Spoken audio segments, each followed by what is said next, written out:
Here we go. Here we are. I was just gonna lead, we got a couple of people on, and I was waiting. I was just gonna lead us in a couple of deep breaths and kind of practice what we preach. Rest doesn't have to be complicated. So let's, do a little bit of what I call soft rebellion, where it's the middle of the day and we're pushing back against the busyness to slow down and take a couple of deep breaths. So if you're in a position or a place where you can close your eyes, I'm going to invite you to find yourself comfortable in your seat. And if you can close your eyes and you feel comfortable with that, go ahead and close your eyes, or you can just lower your gaze.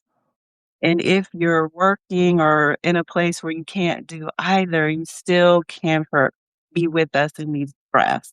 So we're just going to take some soft, simple, easy breaths. I love just breath awareness because life's hard. Why make the breath difficult? So we're just going to breathe in through our nose and we're going to let the breath just fall out of the mouth softly. And I'm just going to go ahead and lead us. So if you're ready, go ahead and plant your feet on the floor, bottom in the chair. Let's take our first big breath together in through our nose. We'll hold at the top and then exhale.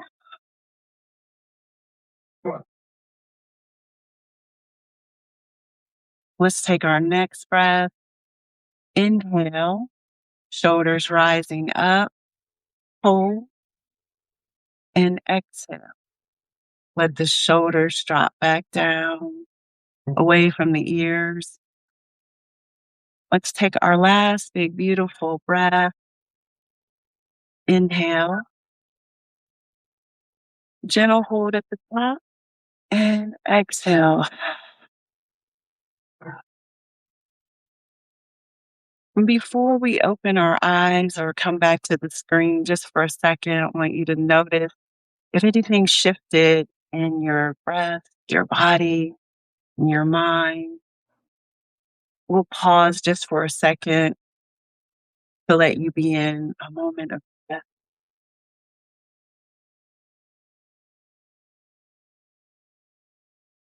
And then when you're ready, go ahead and we'll get started.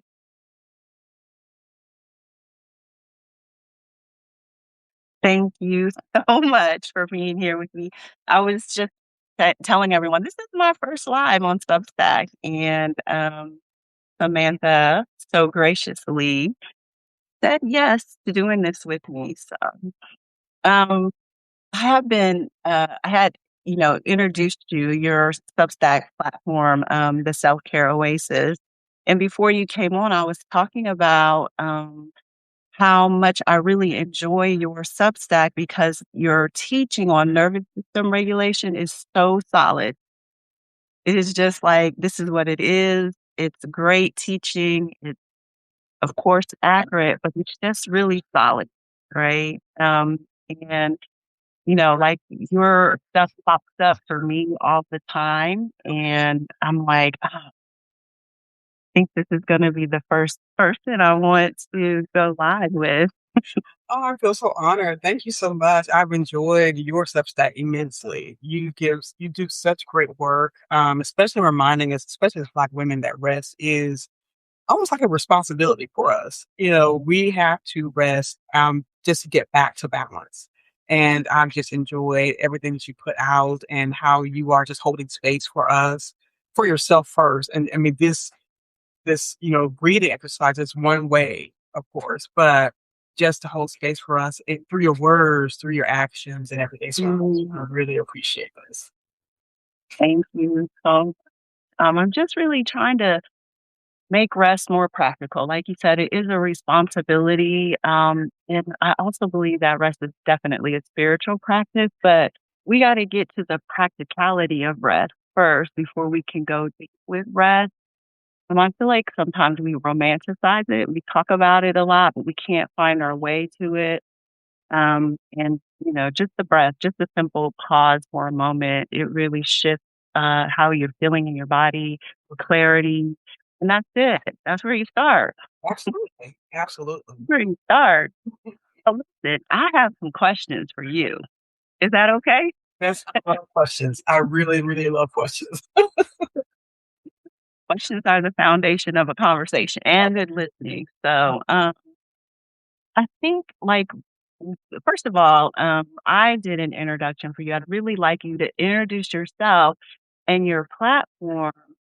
And like, I had been watching your stuff pop up on the notes feed, but I didn't realize that you used to work for NASA. Mhm. Like, what?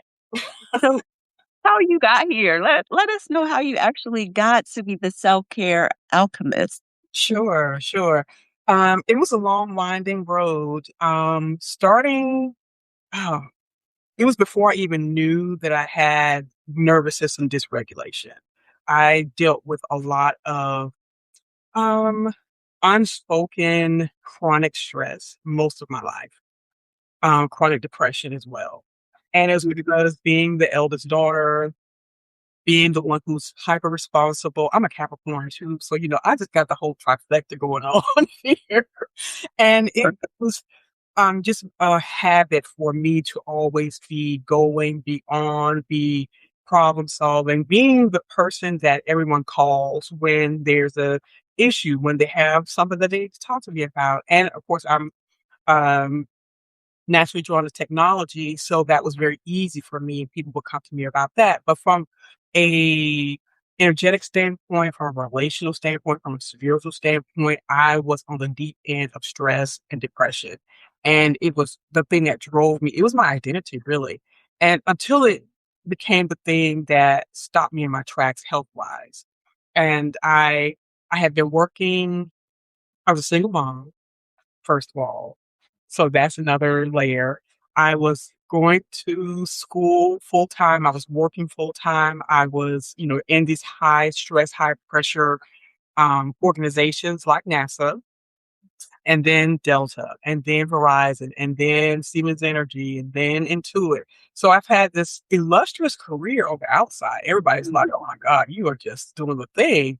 And I never imagined any of those things for myself, but I was just a go getter. I was ambitious. I was the one who was going to pull myself up by my bootstraps, and I was going to make it no matter what. But that was costing me my health. But I was, again, so used to being in this hyper state of being hypersensitivity, hyper awareness, hyper everything. And it caught up with me through shutting down my reproductive system. The first time I was 16, because I was in a high stress situation then. And then 32, 16 years later, it came knocking at my door again. And it said, okay, this time you just won't listen. So we're just going to shut everything down. Early menopause, 32, 30 people diagnosed. And it was a wake up call for me to dig deep and say, okay, not just how do I manage my symptoms, because being in menopause causes a lot of health issues. And me recognizing this level of stress is going to kill you.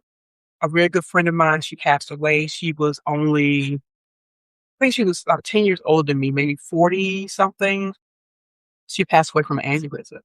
And my best friend's mom, she passed away from cancer. And I kept looking at these ladies who were giving their all, pouring into everybody else, always on, never taking rest for themselves, never taking time for themselves. And I had to make a decision then I am not going to be like them. I love them. I love them so much.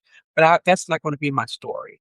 So I decided I needed to shift into radical selfishness and I needed to come back to myself. And I didn't have that language back then, but I just knew radical selfishness and then radical self care. And then that began my path to becoming a self care alchemist and to begin talking about self devotion as the path and the foundation for which you lay your self care practices on top of. Because doing it by itself, that really is not sustainable until you have a foundational layer of self devotion, which is steeped in radical selflessness, radical self care. And that's how I got here. And I'm really thankful that I'm able to now share my story, share this message, become a thought leader in this space, and be able to interact with wonderful people like you. Yeah, definitely a thought leader. I think there's this really nice intersection with our work, and I really want to hear more about how you define self devotion because I say that rest is a devotional practice too. And I think I haven't heard you really, I know this is the foundation of your work, your page, your community is the self care, self devotion sanctuary. Is that right? The school of self-devotion. Yeah. Yes. Um, and so I was curious to hear like how you define that. Because me, rest as a devotion means that we return to rest like, when we were little. I don't know if you had the daily bread, but that was the main devotion that was in everybody's household, right? You're supposed to read this thing every day and, gather this wisdom from this thing. And to me, that rest is how you return to rest. Mhm. And as you return to rest, it blossoms, it blooms, it changes. So then it just becomes this devotion of returning to a moment of pause or a nap in the afternoon or even just sitting and daydreaming count as rest. It just becomes this devotion that you just keep returning to. And I think Trisha Hursley also talks about like it's a meticulous love practice to Mhm. keep returning to rest. So um, let let us hear more about your definition of self devotion. Self-devotion, landed with me at a point where I was talking a lot about self-care and the practices of self-care. And I was realizing for me, and I'll say, so if it's happening for me, it must be true for other people. Self-care becomes a task list. It becomes a thing that you must add to your calendar. You must add to the list. It's almost like a conscious thing that you must do from external point where you bring it in from outside of yourself to make yourself feel better. And people often find themselves on this burnout relief loop where they are in burnout, but they say, okay, I need to go do something for myself. I need to make sure I can do blah, blah, blah. And they feel better. It feel better for a while, but then you get right back on the hamster wheel. And because you have left out an important piece of the puzzle for making this a sustainable practice. And so I kind of looked at it a little bit deeper and I looked at how I do things. And the main thing about self devotion for me is again, going back to radical selfishness and deeply caring for yourself on a consistent daily. I'm choosing myself every moment of every day first, putting my needs, my wants, my desires, my feelings before everyone else. As villainous as that sounds, it's still at all. I am choosing me, and that's okay. And if all the people in the world decide that I'm just the most selfish person in the world, that's okay because I am no longer extracting energy or allowing my energy to be extracted from other people, from situations, relationships, whatever it is. It's like, no, I'm not doing that anymore, but I'm choosing my needs, my wants, my desires, my feelings first and foremost before I even get out of bed every morning. How do I feel? What do I want? What do I desire? What do I need? And then if I'm filling myself up to overflow, then I have capacity to be able to give if I want to. This is not an obligation. I'm no longer an obligation to anything or anyone else, but it's because I have the capacity, because I want to, because I am feeling so full that I can't help but give and everything that's in me overflows and I give from the overflow. I no longer give from a place of obligation or depletion or any of those things that we are often extracted from daily life, especially as Black women. So self-devotion is that self-centering first, and then everybody else get to benefit from my overflow. They're no longer first in line. I'm first in line. I am the priority. So that's what Mm, self-devotion means. And then the self-care practices just become natural. So yeah, I'm feeling great. Let me go because I love a spa. I love a spa. exactly. I love a sauna. Let me go and just marinate. Let me just be saturated in this warmth because it feels good for me, not because I'm trying to escape something. Yes, I love this so much because so often I've been playing with this piece about how Black women arrive at rest, and there's so many different ways that we arrive at rest, and oftentimes it's that very first layer where we're still in a dance with, the commodified versions of rest, and, Yes. um, we're resting in order to be able to go back on the hamster wheel or get back into the grind, and, you know, my opinion is that's not sustainable, just like you said. But if that's where you're arriving at first, okay. But we just need to understand that there's a deeper way to be with rest and softness. And then I think that as you were talking, I was thinking about the word obligation. I feel like that is the chokehold for Black women. Yes. And like this dance between obligation and capacity, Mhm. where we've lost our connection to, what capacity really means Mhm. because we're over obligated, right? It's almost like a nervous system response. It Yes. happens automatically. We saying yes to stuff we know that our body is really saying no to. Mhm. And it sounds like you just finally decided, no, I'm going to choose me first. And as I was listening to you, I was like, "Ooh, what was the fallout behind that?" The But fallout. I am the villain, okay? I am the villain, and I'm okay with that. I wear that label proudly because I think when you're able to lean into it more, and that doesn't mean I'm mean, hateful, evil, or anything like that. It just means in other people's minds, I am no longer available for their extraction or for um, their vampiric energy. I'm not there for that anymore. I'm no longer the person people call for every little problem that they have, for every situation, for bailing them out. I'm not even that person anymore. And I really had to go no contact with a lot of family members because it wasn't sustainable for me to be in those type of relationships and really care for myself.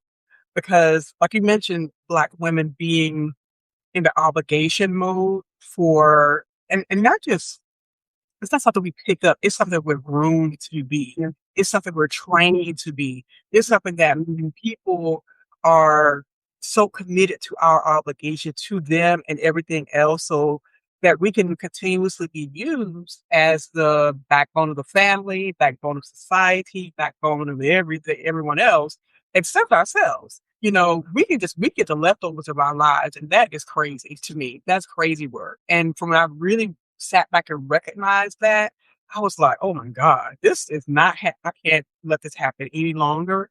I can't. That was unsustainable for my health, for my wealth, for my self expression.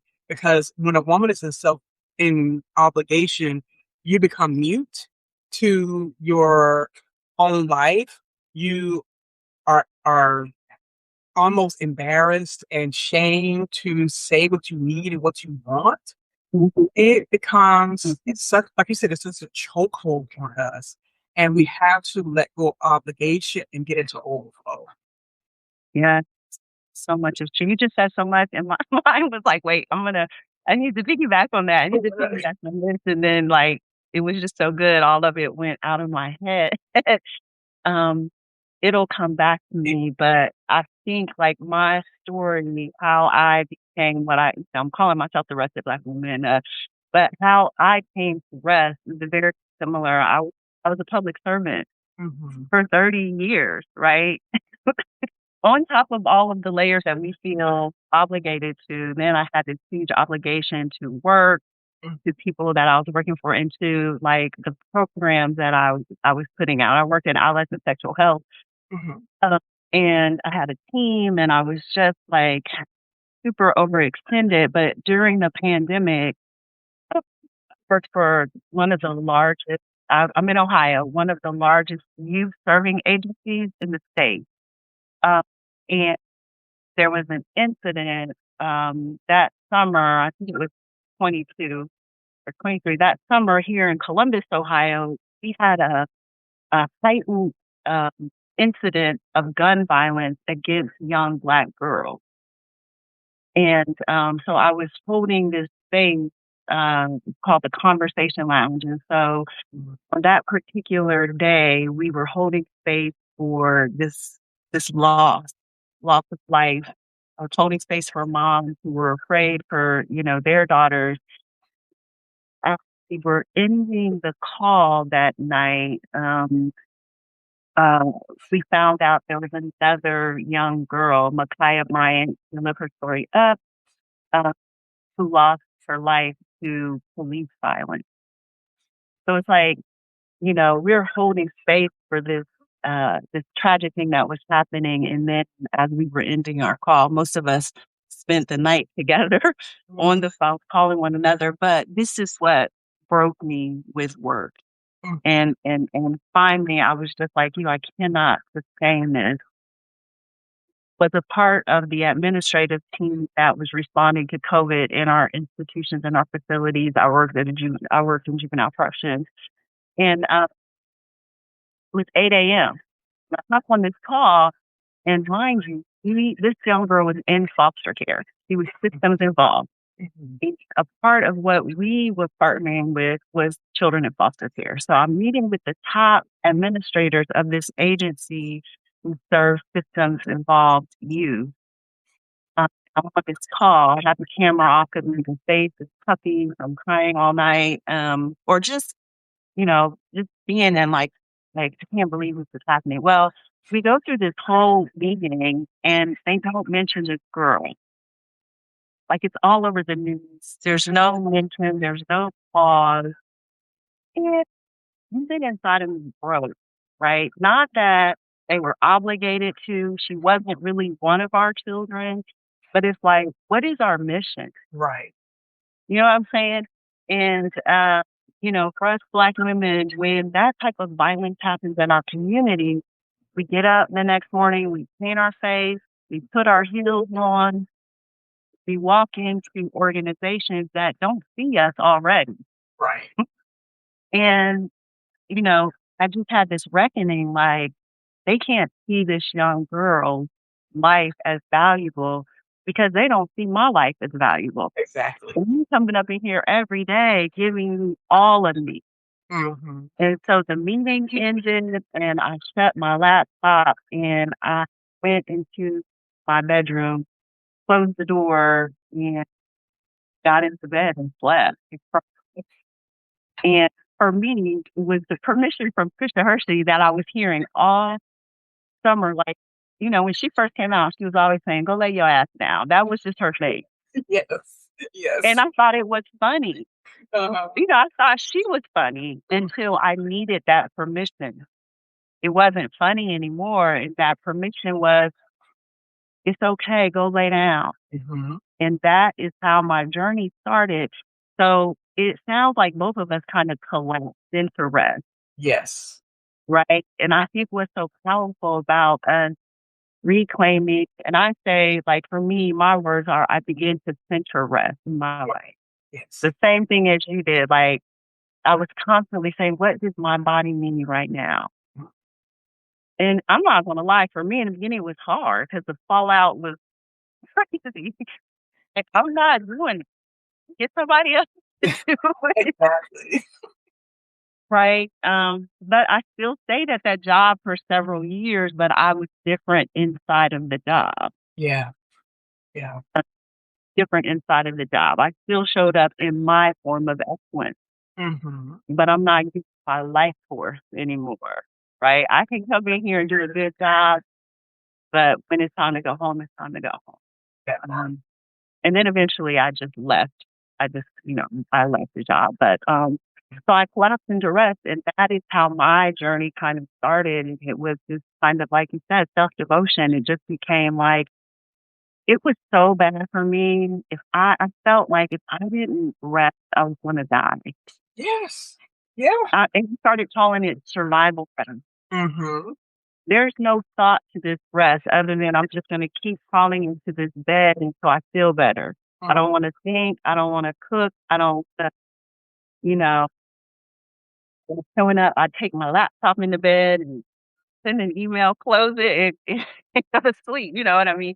Yes. Um, But eventually that collapse into rest turned into, what we're doing here together. So I think our stories are very similar, but I think the power is that we're coming back and sharing our wisdom so that in hopes that other Black women don't have to collapse into rest, that they can ease their way in, with the support that you and I offer. Absolutely. And I think what you said was so important is you when it's a survival mode, survival rest. I went into radical selfishness, and I think that was kind of the same because when you so far over on the pendulum to the right, you have to swing all the way over to the left in order to get back into balance, into homeostasis. So I think that is such an important distinction. And I think also speaks to the different layers that you actually go through. First is at that bottom layer of survival, and then you start to get to the space where that you normalize it more, and then it becomes like the ultimate. Like this is where am the overflow Yeah. piece. This is where I'm going to land and stay, and it might make some people upset, might make them a little angry, but that's okay. This is best for me because I want to live a long, healthy, happy life. Not just a long life, but I want to live a happy life and be able to enjoy this life that I have, this one life that I have. And when we are able to get to that place, then I think that we can give home space for and give permission to those who are coming into this realization that I need rest, I need radical selfishness, I need to land in a softer space and place so that I'm not destroying my life or allowing other people to destroy me. Right. Yeah. Yeah. I think like after I was able to think, I was like, so, and rest, I came up with these phases of rest, but rest is never linear. Like having this these devotional practice is never linear, but it was like I was resting to live. So to me, it was like I had to rest to survive. And then after a period of time, it was like, now I'm in recovery. My Mhm. body is recovering from this ancestral way that we carry a tendency to have high cortisol. Like we don't have to go too far into stress and for those things to kick in our body because of of what our ancestors lived. And so now I'm in this deep recovery. Like I'm resting for my health. Yes. And I I was like, once I got a good taste of it, like you said, no, this is homeostasis for me. Mhm. And then it was rest is resistance. And I believe rest is resistance on a personal level Mhm. because I'm resistant like my son. Like, can you help me do my laundry? No, sir. That part. No, sir. I'm gonna send you $10. $10 or whatever. You go to the laundromat, but mama's not helping you today, or Yeah. and I have to also name that during this time, I also was recovering from long COVID. It took 19 months to recover from that. So again, that was another way for me to be like, not only am I telling but my physicality literally does not have the capacity. And it's so interesting when you mentioned you had to go no contact with family members. I feel like I'm saying this for every Black woman on here. That is the hardest. Those are the hardest people, the ones that you love the most, or the ones that are the closest, or the ones who depended on you the most to retrain how to be with you, Mhm. right? Because it was so interesting to me. Like everyone in my closest circle, my partner, my children, they all knew how I was struggling with long COVID, and they would be kind and generous, but in the next sentence, they'll be like, "Mom, can you help me do my laundry?" Or I'm Right. thinking to myself, like you said, Samantha, this is something that we are groomed for, Mhm. and the people around us are also they're groomed to Yeah. go to mom, Yeah. go to Samantha. She's the one with all the answers. And so it just becomes this way of being, and then we feel obligated. It's just, it's just like that. But eventually, I just kind of kept going again. Remember, I'm saying these phases are not linear at all. Like, you could like someone can start resting, and most of us, if you have a prayer life or meditation life, you're using rest in a spiritual way, Mhm. right? Because I believe that when we rest or when we're meditating or slowing down, gives us the ability to hear the whispers of the Holy Spirit clearer, Mhm. right? So rest then becomes a spiritual practice. Yes. Um, um, Quoting Trisha Hersey a lot, she says like rest is a portal. And at first I was like, I don't know, portal. God ain't saying nothing about no portal. What is that? What's that? You want to know portal? I'm like right here. Mhm. But when I begin to experience, these profound moments of stillness with the Holy Spirit, I'm like, oh, Mm. this is what she means. There's a different way to connect Yes. when you're able to be still. So, Mhm. Yeah. I don't know where I took us way off. I forgot what I was talking about. Oh, the phases of rest. Yeah. Or No. my phases of rest. But I think you just kind of, I don't know if you named them the way that I did, but you went through that same kind of a realization like, wait a minute, I gotta take care of my body first and Yes. me first. And then it became like, no, this is where I'm gonna live at and you cannot pull me out of this. Mhm. And I wanted to ask you this question. There's fallout at first, but then there's this beautiful sweet spot when your friends begin to know. Mhm. They won't call Samantha, or they start questions with, "Hey, I need X, Y, and Z for you. Do you have the capacity?" Right. Like they begin to mold to, me. I call it center. I center rest in my life. So it's the first I have to make a decision.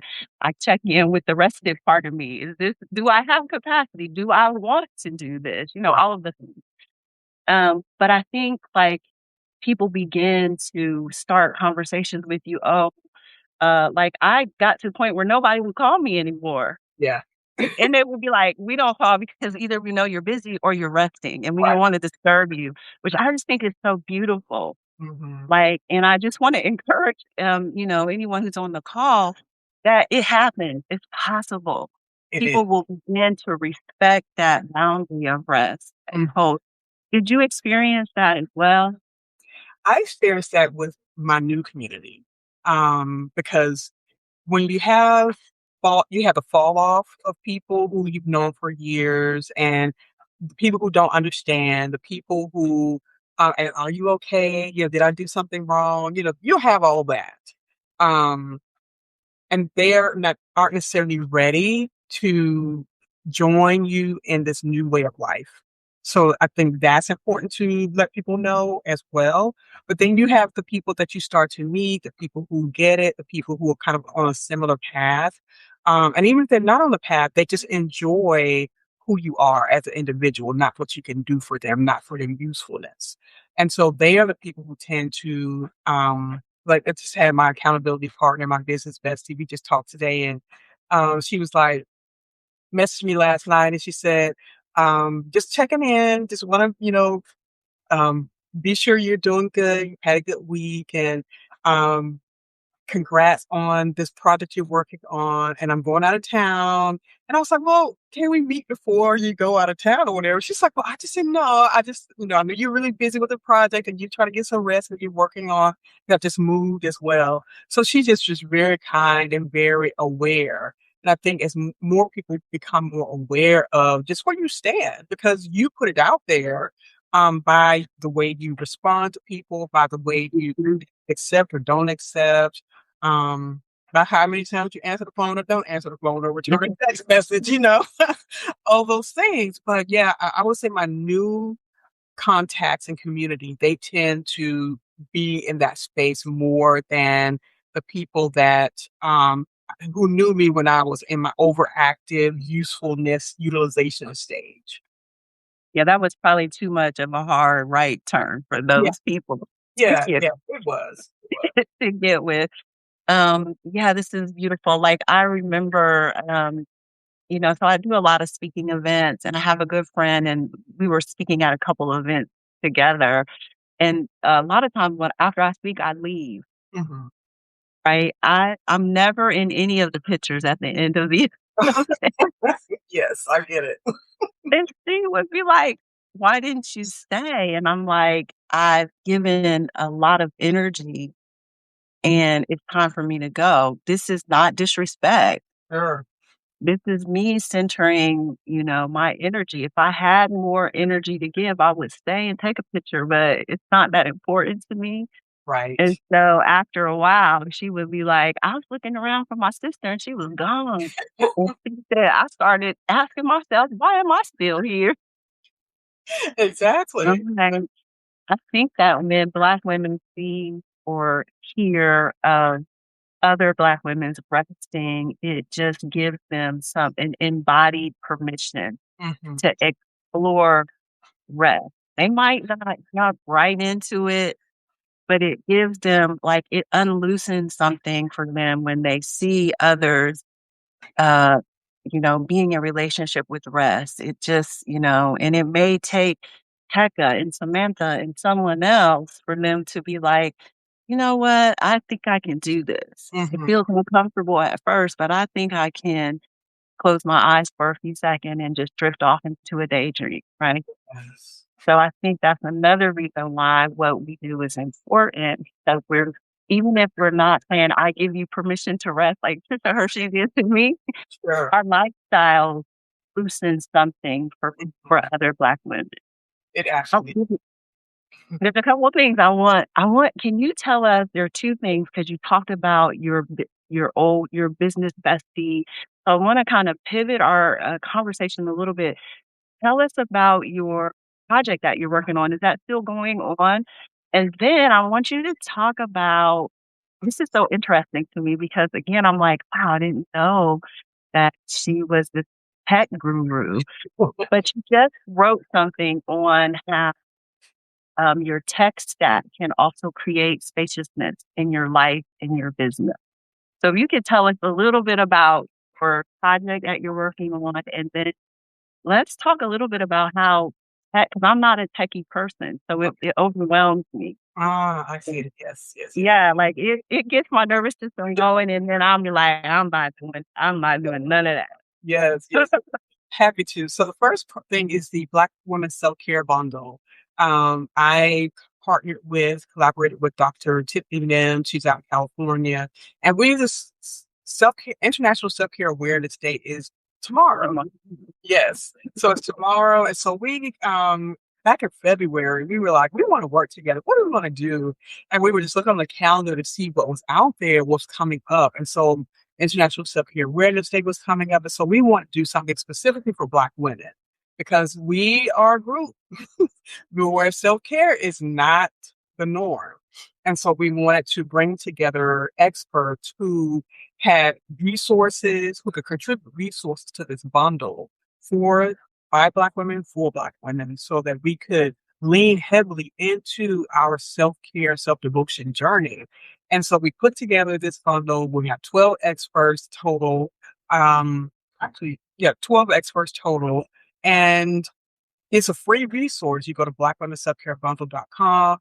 You not only get the resources, but you also get to hear the interviews of our ambassadors who leaned in, who share their journey of burnout or their journey of stress-induced life and how they got out of it and what kind of resources that they offer and the services that they offer as well. So it's been such a fantastic opportunity to promote these women, but also center Black women in the self-care conversation.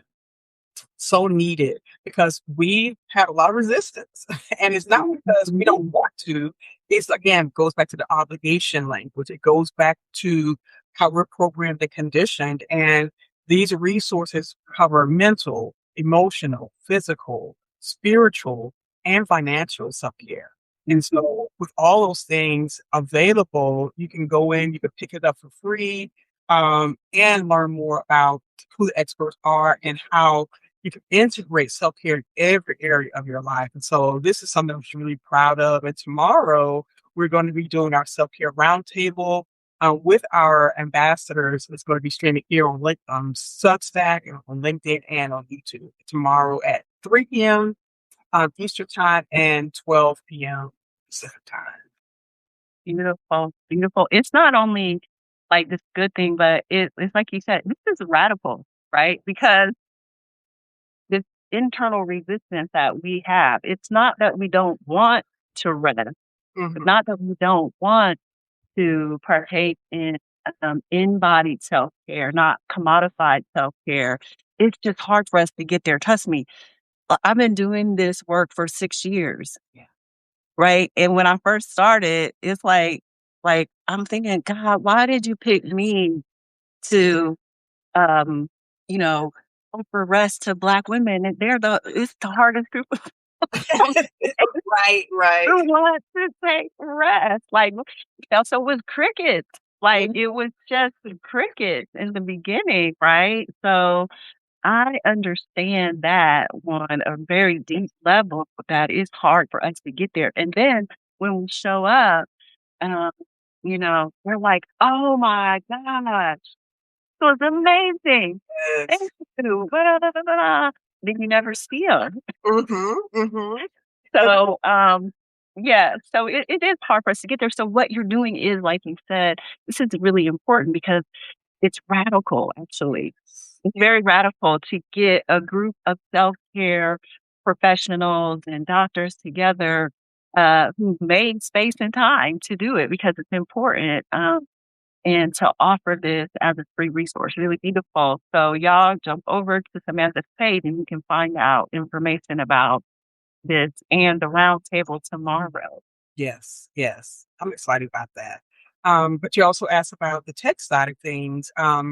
So I have been doing like juggling my business, which is tech consulting, and I help business women specifically. I help everybody else, but I help specific Black women who are in the wellness space break up with business burnout because it's and the tech piece is a thing that burns them out a lot because most women aren't tech savvy. They're intimidated by it. They don't know the language. They don't feel safe in it because it's like, oh, this is what the tech bros do. This is what all the people in Silicon Valley, they're the ones that are the experts. But I need the tech because they tell me I need the tech in order to do business online. So I'm taking my skills, not just from Fortune 500 companies that I've worked with, but also from my own online business where I was teaching single moms how to manage their money. So with a blog and a business, I learned all about digital marketing and the tools that we use on a daily basis to run that business. So I take, kind of combine those things. And now it's like I'm holding space, not just for the self-care, but I'm holding space for women who feel intimidated or tired by tech. And overwhelmed. They have the anxiety. They have all the things that are like, okay, I just want to throw my laptop out the window or against the wall. I want to just scream.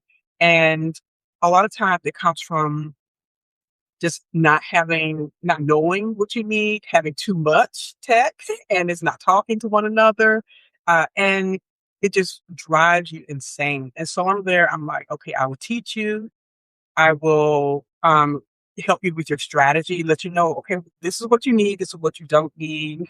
And then I will kind of help you set things up.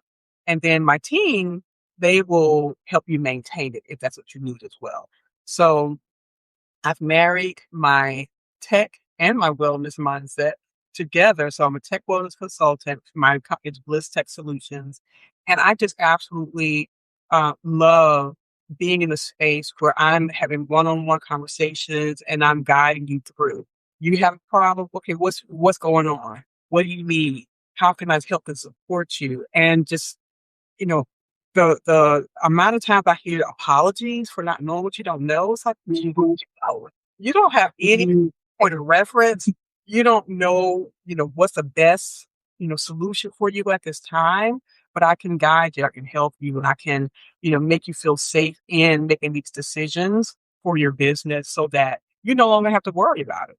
My thing is I'm here to do the tech side of things for you. You do your thing in your zone of genius. Let me handle it on the back end so you can handle everything else that lights you up.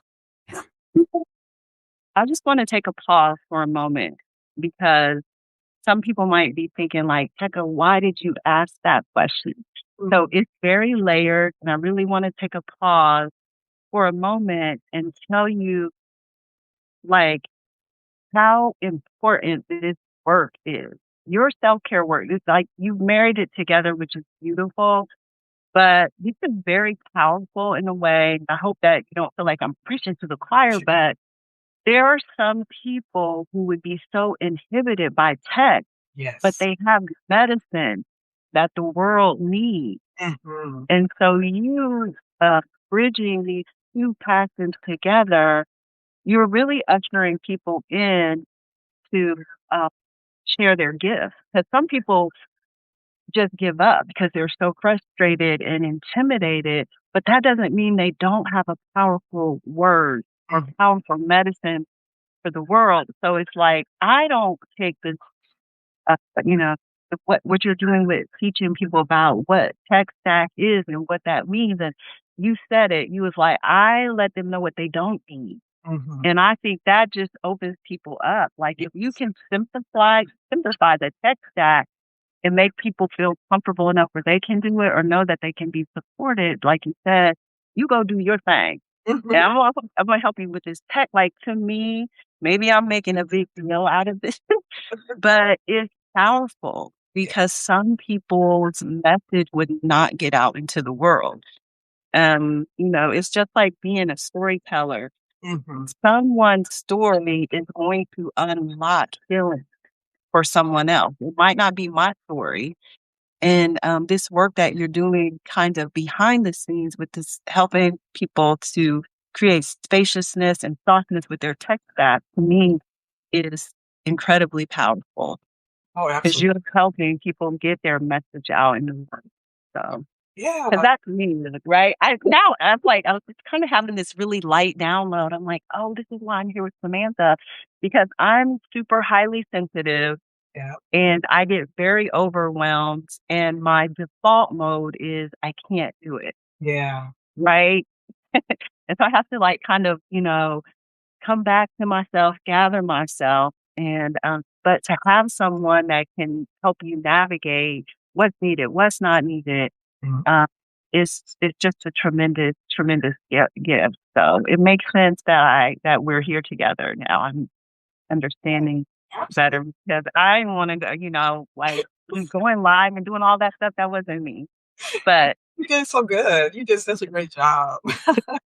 thank you. Like, if you weren't here from the beginning of the live, this is the first time I've done a Substack live because I was just in my own way. Yeah. I was just in my own way, but and so wait, before we go on, because I do want to ask you something, but thank you again for all of your gifts, but in particularly today, I want to thank you for that gift because it hits home for me as well. And I know that if it's hitting home for me, it's hitting home for a lot of other Black women who have powerful messages and they're struggling with tech. So, Yeah. um, I would say that, the way when we had a conversation before this, and we were talking in the chat, it was like holding space for you, even though, you felt a little apprehensive and all that good stuff. That's where I live. It's like, I'm your cheerleader. I'm like, you can do this. You can navigate this. If you need help, I'm here, again, holding space, all about the holding space for a person and making them more confident. Because I think as you're going along with your message, your medicine, whatever you want to bring forward in the world, everything is online. Everything is online, and so it's like, how do I navigate that? And, I start out with a mini audit, tech audit, what do you have going on? Let's talk about that, and then, an intensive, and then I offer, just like a monthly retainer, like, "You got questions? I got answers. What's going on? Let's work this out." And, so that's working with me is really easy. I think that's the main thing because, a lot of times when you're dealing with some men in tech, they make it hard. They make you feel dumb. It's like, I don't want to do this. I don't want to have to call my tech guy because he's just, ugh, he might be a nice person, but he doesn't make me feel comfortable, smart, or hold space for me. So Yeah. that's Yeah. that's my badge of honor.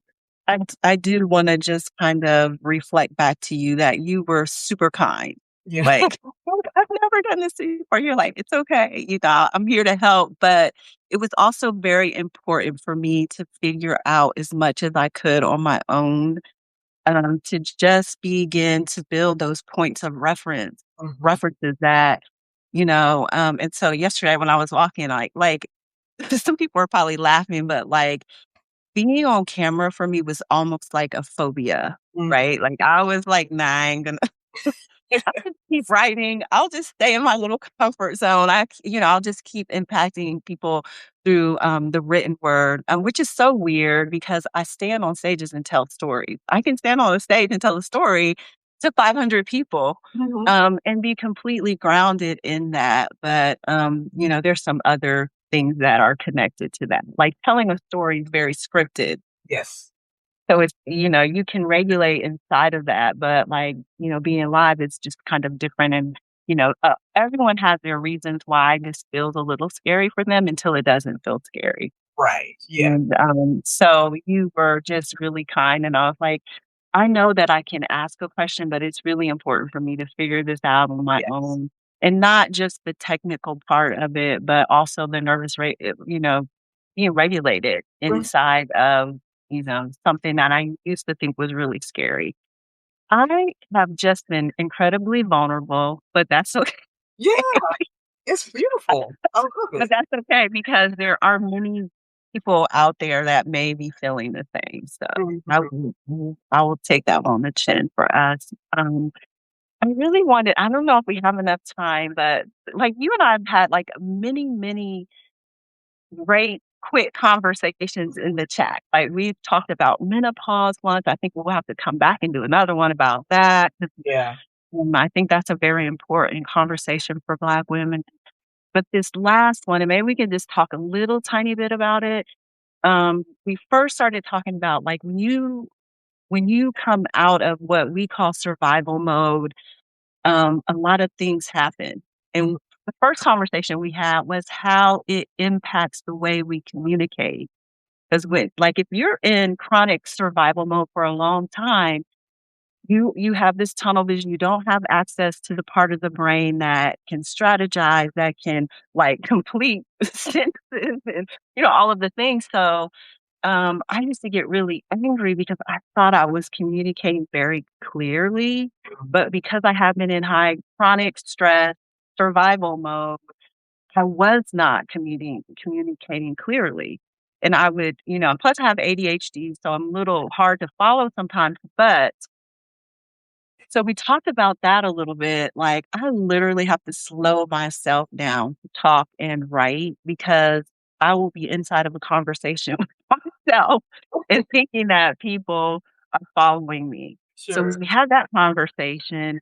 Then we also talked about just a tiny bit, which I thought was fascinating, is how these conditioned patterns of being in survival can rot our finances. Like Mhm. we've learned to regulate our nervous system, but this pattern of showing up with our finances, it just still, and I had to go through that too. Mhm. Like I'm like, I'm making good money now, but it's just the math ain't mathing. But Right. it was because I was still living like I was making $10 an hour.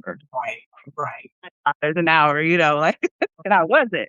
So, I know we don't have a whole bunch of time to talk about that, but that was on my list. Yes. Yes. Yes. Yeah. I was because I spent a lot of years talking about finances and personal finances, et cetera, for single moms. And being a single mom myself, I'm very aware of how the stress around finances impacts us. And then as Black women, and Black people specifically, we have had this love hate relationship with money. Some of us come from families where there's a lot of scarcity, where there's a lot of money doesn't grow on trees, and there's not enough, or who's going to pay for that? You got McDonald's money, that type of conversation. And when you have had that from a child, that is literally in your body. You freak out, you are triggered when certain things happen when it comes to our finances, and that's nervous system dysregulation. And when we're at work, we are grinding, we're hustling, we are trying to get that paycheck, we're trying to meet these bills. It all keeps us in a nervous system dysregulation that we don't really recognize when we're trying to do self-care, when we're trying to do self-devotion. It's like we kind of compartmentalize that thing, but it's a real part of our story. It's a real part of our healing journey. It's a real part of who we are as people. And we have to address that so that we can come to a space of calm, of peace when it comes to our finances. We don't have the same story as most of America, the majority, because there has been this systematic oppression that has happened for us financially. They will only allow us to go so far before they cap it, for us. Or will the narrative around Black people are poor, Black people don't have money, Black people are always struggling. So that narrative keeps playing out in society, in film, in television, in all these different places, and we continue to either embody it or we haven't released it yet. And so that's why going to work feels challenging a lot of times. That's why if you lose your job, you spiral because it's like, I don't have anything else to hold me. I don't have anything else to make me feel safe because money has really never felt safe. And so we have to really address that when we're wanting to get into a really holistic space of overflow, not just from the emotional standpoint, not just from the physical standpoint, but from the financial standpoint as well. We have to really look at that and really, um, be honest with ourselves about where we are and be willing to release those old narratives and old stories. And a lot of times that means going no contact with people who are always talking about not having enough, always being poor, always got their hands out, poor mouth, that they used to call it back down in the South where I live. Um, and this is such a hard topic for a lot of us because it's so connected to our identity. And when we can really be honest and really look at it and get support for it, you may have to go to therapy. You may have to do a lot of journaling. You may need to do emotional freedom technique. There's a lot that you really want to sit with and be honest about so that you can, even from a somatic standpoint, because I talked about that in the article, a lot being, connected with yourself and allowing your body to release the block, stuck energy around money. Yeah. This is so good. I think we're going to have to come back and Yeah. have a fuller conversation because it just deserves a full hour. But in my own journey, this is what I noticed. Because I am a somatics practitioner, I knew that all of this was living in my body, but it was also very hard to uh, integrate the information. Like all of the information that you just said, it was hard to integrate because it was so deeply ingrained. And so I sought help and this person was helping me, but it just didn't click. But later, it all kind of came together for me. And I'm going to tell you, I did one thing that changed my whole perspective with finances. It created so much spaciousness. And I was like, what the heck? Are you kidding me? I didn't start with a budget because that word budget would trigger me for a lot of reasons. Hmm. Uh, or, it could cause an activation. But what I finally did was just put all of the bills, all of the responsibilities that needed to be taken care of with all of the links in one place, Hmm. right? Because I have ADHD, like before when I was doing it the other way, I would be like, oh, the bill is due when they call me and say the bill is due, right? So when I sat down and put everything together, it sounds so simple. And so people are like, duh, you haven't been doing that? No, I wasn't. But when I finally did it, it was like it created so much spaciousness first in my nervous system. Then it was like created a lot of spaciousness in my finances, Mhm. like a lot of, I was like, so I think the moral of the story and why I really wanted to talk to you about this is because people think once they get out of survival mode that they've crossed the finish line. But because chronic stress and survival mode, you learn patterns of behavior, they have to be unlearned. Yes. Once you learn to navigate or regulate or tend to your nervous system, then you got to start seeing these patterns. And at first, they're hard to see Mm. because they're embodied. Um, Yes. so I think really, because we're at 1 o'clock now, what I wanted to say is that's not the finish line. Right. Getting out of survival mode is just really The the big next level of healing on many different relationships with money, people, um, self-care. Like it's all, you know, it's different. Survival, getting out of survival is not the end. It's the is. beginning. It's the beginning. Listen, thank you so much for being here. I just want to remind people to go over to her platform for the bundle, the roundtable tomorrow, and then you can see all of her links too about, um, the tech list and maybe I said that backwards, but like, it's really mind blowing to me because I just realized, I just figured that out that you were offering that service because I saw your most recent article and I was like, that's me. That's me. So Mhm. I wanted to talk about that a little bit, but thank you so much for doing this with me and helping me to cross this little threshold. Absolutely. I've enjoyed this every minute of this conversation, and I'm thankful that you allowed me to or you invited me to come, to have this conversation and to be um your first guest. So I'm looking forward to Mhm. or I know that you're gonna have some amazing guests when you're on this platform when you do lives. And I need to do more lives as well. I don't do as many. I usually come in with a lot of other people. Dr. Nietzsche's here now. I did one with her earlier this week. But it's been a wonderful experience. And I think everyone who's listened, I think they got a little something out of it. Mhm. For permission to rest more. Mhm. Yes, for sure, for sure. I know I got something out of it, and I feel like you said this too earlier. You was like, I can't remember what part of the conversation, but you said the same thing that I always say. Essentially, this is a paraphrase. I know if I'm struggling with something, there are many other Black women who are struggling, you know. So I know we both got something from this conversation, and many others did too. Absolutely, absolutely. And reach out to me, for tech help. Reach out to me for, I love speaking with other audiences as well. So I'm happy to come and show up for you as well. So, and looking forward to more talking about the financial piece of self Yeah. as well. All right. Okay. Thank you. Thank you. Thank you. You're welcome. Have a great day. You too. Bye bye.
No, it was brown. It was dark. What are you gonna think about?